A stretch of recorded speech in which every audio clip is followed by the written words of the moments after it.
Hey guys, it's Michelle. I've just finished Stephen King's book, The Green Mile. Um, I got it from the library, it's on my summer list, and it was a pretty good book.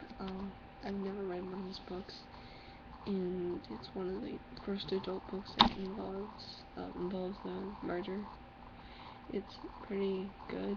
I enjoyed the characters, Paul Edgecombe and John Coffey with a Y at the end. And John Coffey is accused and is about to be put to death for killing twins and raping them. He was accused of that, and later on in the book, it was a lot, a lot of things you don't expect from a murderer. You think that they are cold-blooded and they are so mean.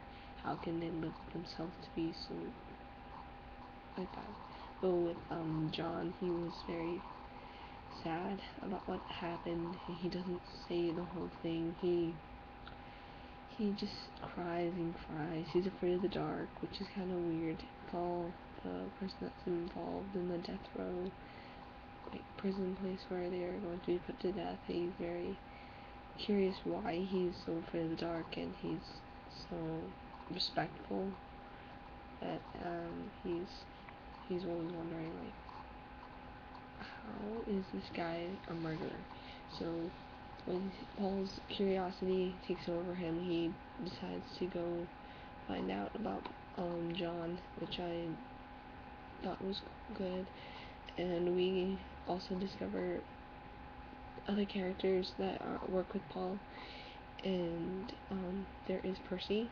Um, the only Percy I'm familiar with is Percy Jackson, but this Percy is so mean and he's so judgmental. He treats all the prisoners like crap.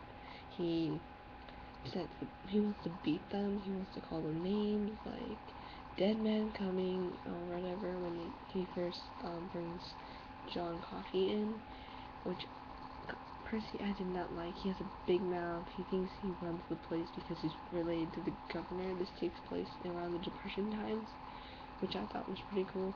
Also in the book, there is this mouse that comes in. His name they call him Steamboat Willie, I believe. I thought it was a funny name. There was also the other prisoner who calls him another name. But it was the mouse was pretty funny.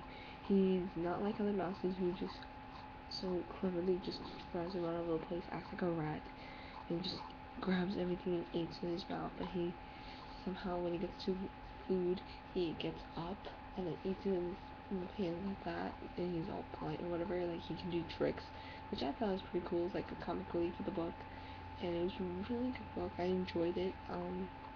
At first I was a little skeptical because I didn't like some books like these. They were too serious for me, like my fantasy. But going into different genres is pretty good. If you guys read it, it's pretty good. And I hope you guys have a good day.